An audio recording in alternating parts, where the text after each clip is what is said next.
finish the structural parts, and then you put all the stringers and the frames in. The deck beams are all in.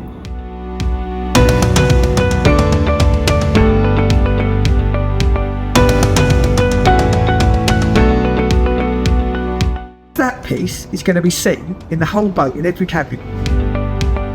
There's 6 copper rivets needed per rib. Unfortunately, there's over 300 rivets. It's a 2-man job. You've got to drill a hole, you've got to countersink the hole, you've got to drive the combinators from the outside, you've got to punch it under the surface.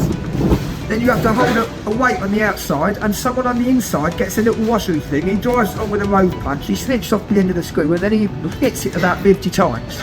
That's one nail.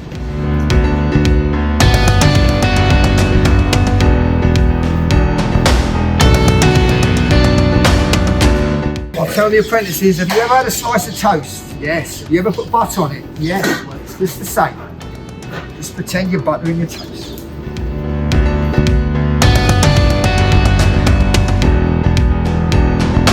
So these beams here are going to be varnished, and then we're going to put white matching on top of it. We make our own matching because it matches the original profile of the original timber.